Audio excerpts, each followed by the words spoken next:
Bonjour à toi et bienvenue dans ce nouvel épisode des Dessous du Psy. Aujourd'hui, j'avais envie de te parler d'un sujet qui me tient particulièrement à cœur, qui est la transmission du savoir en thérapie. Ça vient aussi clôturer la thématique que j'ai mis en place sur les réseaux sociaux que tu peux retrouver sur Instagram notamment, LinkedIn, Facebook aussi, selon la plateforme que tu préfères. Ça peut sembler évident comme thème, la transmission du savoir en thérapie. Pour certains, c'est effectivement évident, mais cette posture, elle n'a pas toujours été naturelle ou même acceptée dans le milieu de la psychologie et de la psychothérapie. Ça, il y a un petit peu l'héritage de la psychanalyse qui venait faire vraiment un écran opaque entre le savoir du thérapeute, du psychanalyste et ce que le patient, le psychanalysé, avait besoin de savoir. Et d'ailleurs, pour certains, le fait de transmettre de manière transparente des concepts ou des liens ou même des ressentis que le thérapeute pourrait faire avoir en entendant son patient pose toujours problème, parce que ça empêcherait de laisser libre cours à l'introspection naturelle du patient, ça pourrait même l'empêcher de trouver ses propres ressources, par exemple. C'est des choses qu'on peut entendre chez les thérapeutes qui sont gênés par cette posture. Et pourtant, à mes yeux, c'est vraiment une composante essentielle du processus thérapeutique. Non pas le fait de transmettre comme si on était dans un cours magistral, bien évidemment, mais plutôt comme une manière de mettre du langage, du repère, du sens, là où il y avait du flou, de la confusion, du chaos parfois. Et bien souvent, les patients, ils viennent nous consulter justement parce qu'ils n'arrivent plus à dérouler leur introspection naturellement, ou en tout cas de manière constructive, et que les ressources, elles sont difficiles à trouver. Et je ne pense pas que rester dans le silence et ne jamais partager ce qui se passe dans notre appareil à penser en tant que thérapeute leur soit vraiment de la plus grande utilité. Alors aujourd'hui, je vais dérouler avec toi les raisons pour lesquelles je crois en cette transmission, comment je la mets en place dans ma pratique, ce qu'elle permet aux patients, etc. et aux thérapeutes eux-mêmes d'ailleurs. Il y a donc encore cette idée assez répandue dans certains cercles que la thérapie ne serait qu'un lieu d'écoute, de ressenti, d'espace presque un peu vide dans lequel le patient dépose et le thérapeute accueille. Une sorte de neutralité bienveillante, cette fameuse neutralité bienveillante, mais silencieuse, presque floue la plupart du temps.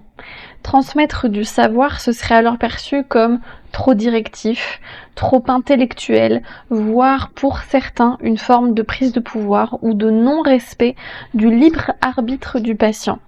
Mais ça, c'est souvent parce qu'on confond transmission d'informations et indication ou préconisation thérapeutique, voire même induction, autrement dit influence, voire manipulation chez ou pour le patient. Donc donner des repères, c'est pas imposer une conduite ou même une pensée, mais c'est plutôt tout l'inverse.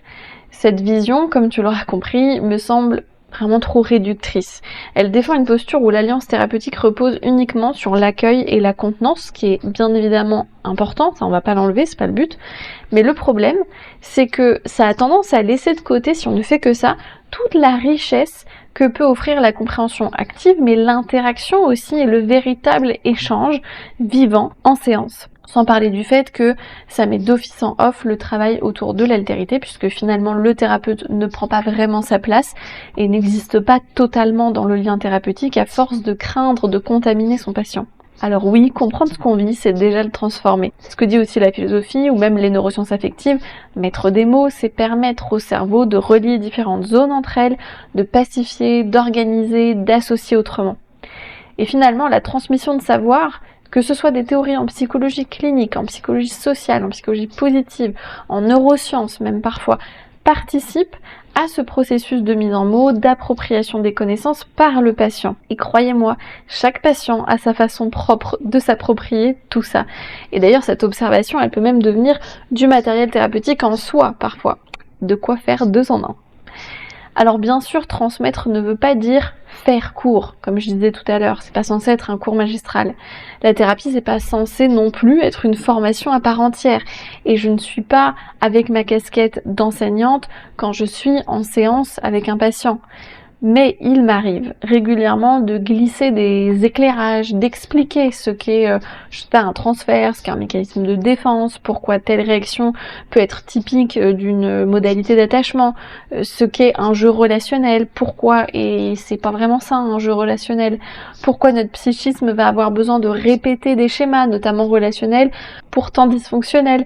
mais aussi ce qu'est une croyance limitante, par exemple, ou bien comment tel ou tel outil fonctionne réellement au niveau cérébral et au niveau psychique pour donner plus de poids aussi à cet outil et pas juste on fait un outil et parce qu'on a dit que ça pouvait marcher. Je le fais soit parce que le patient me le demande explicitement, soit parce que je sens que ça l'aiderait à relier des points que parfois il est pressant ou que justement il a du mal à distinguer et que dans les deux cas, il ne peut ni les formuler ni les manipuler, au sens de les transformer progressivement si besoin. Ça m'arrive aussi de demander si le patient est d'accord pour que je lui explique plus en détail ou si ça l'intéresse pas plus que ça, et c'est ok aussi. Certaines personnes vont être nourries par ce genre d'explication et d'autres personnes non.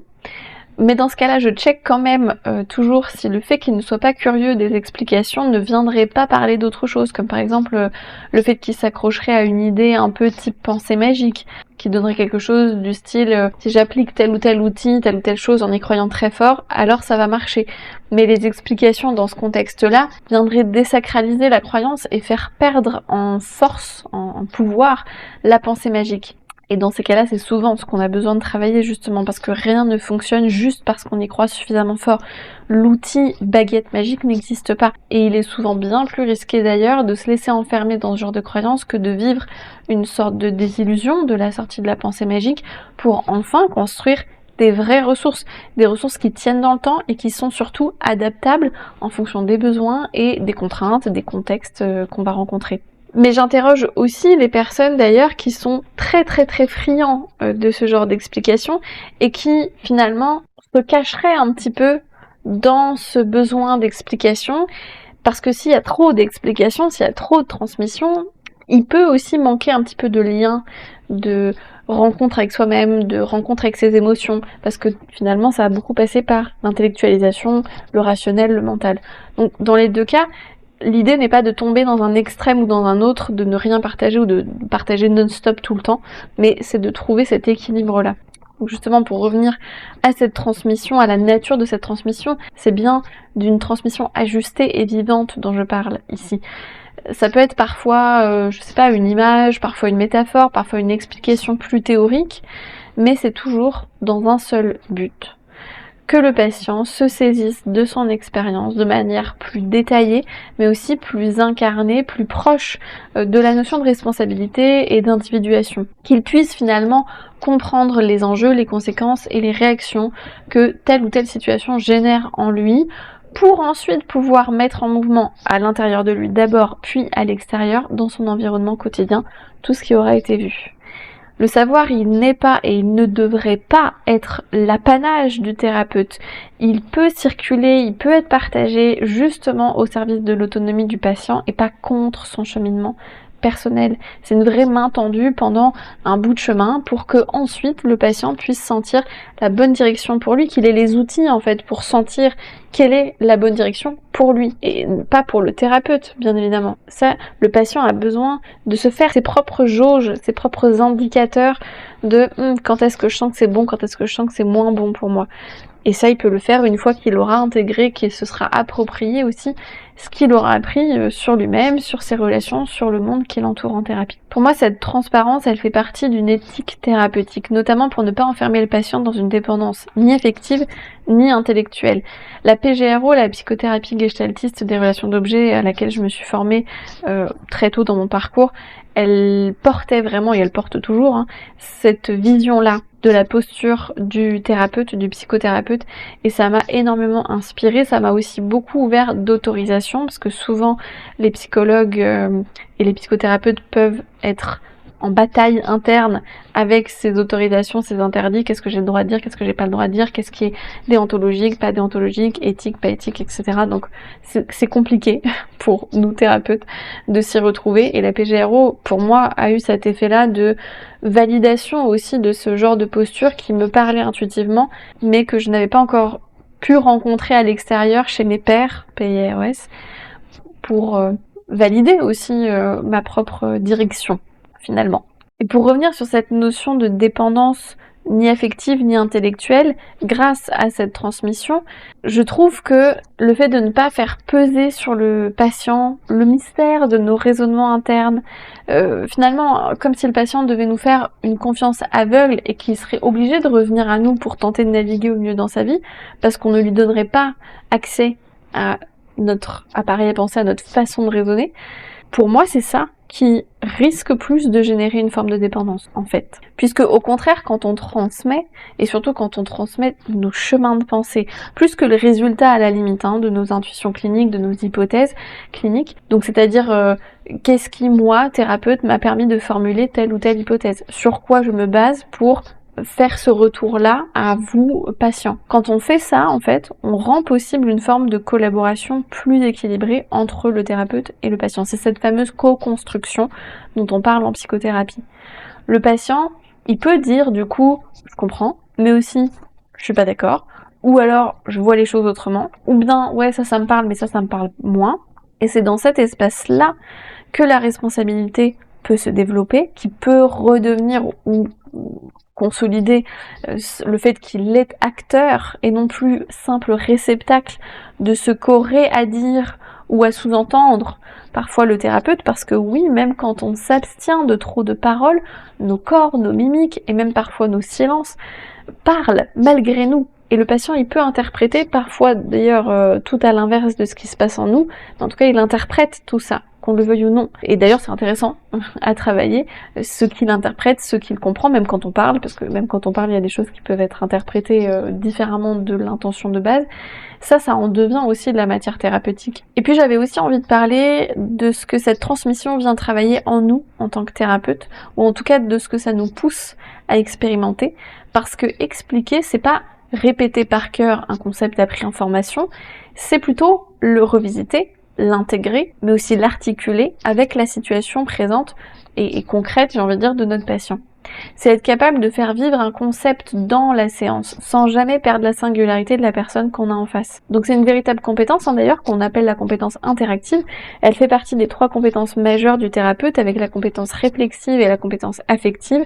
Ça c'est pareil, c'est des grilles de lecture que j'ai rencontrées très tôt dans mon parcours de formation en psychothérapie, après mes études de 5 années en psychologie. Il me semble que ça vient de la PGRO aussi, mais j'en mettrai pas ma main à couper. Dans tous les cas, savoir transmettre de façon claire et incarné, donc là c'est vraiment, ça vient parler de la compétence interactive, c'est une manière de vérifier qu'on a vraiment saisi la profondeur d'un concept. Là je parle de nous en tant que thérapeute. Cette compétence interactive, c'est aussi celle qui nous permet d'expliquer nos raisonnements, de penser, nos chemins de pensée, un peu comme si on faisait du modeling, mais version introspection, quoi. On montre au patient comment on s'y prend pour le penser, lui, patient, pour réfléchir à sa situation, pour arriver à des questionnements ou parfois à des conclusions qui sont toujours à vérifier de toute façon. Je profite de cet épisode pour te dire que justement je suis en train de travailler sur un questionnaire pour auto-évaluer tes compétences thérapeutiques, donc autant réflexives, interactives qu'affectives. C'est un outil que j'ai rencontré en fait, ce questionnaire, tôt dans mon parcours de formation en psychothérapie, donc il y a presque 8 ans. Et cet outil en fait, il m'a beaucoup aidé à connaître mes forces et aussi mes axes d'amélioration. Je l'utilise d'ailleurs encore aujourd'hui pour m'aider à éclairer mes zones d'évolution. Il permet vraiment, je trouve, de se situer, de connaître ses points d'appui, ses axes de progression en tant que thérapeute, et je trouve que c'est un formidable soutien pour cheminer comme ça avec clarté dans notre posture clinique. Ça m'est déjà arrivé aussi de le faire passer à mes supervisés pour structurer notre accompagnement en supervision, mais aussi pour éclairer leurs besoins d'exploration professionnelle. Je pense le rendre accessible gratuitement et t'envoyer un PDF qui résumerait tout ça. Donc si tu es intéressé par cette option, n'hésite pas à me le dire en commentaire par exemple, parce que ça m'aide beaucoup à structurer mon travail.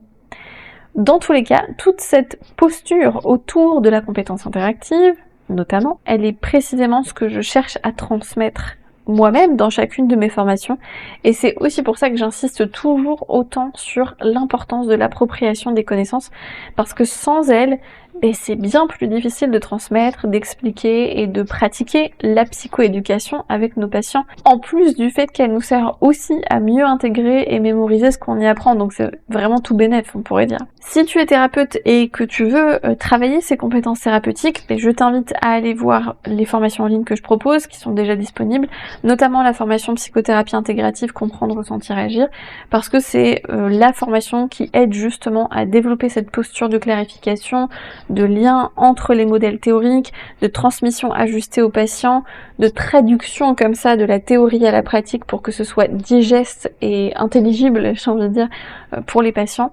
Et tout ça, ça se passe vraiment au cœur même du processus thérapeutique. Donc, si tu veux tester avant de te lancer dans un achat de la formation, eh bien les 2 premiers modules sont accessibles gratuitement.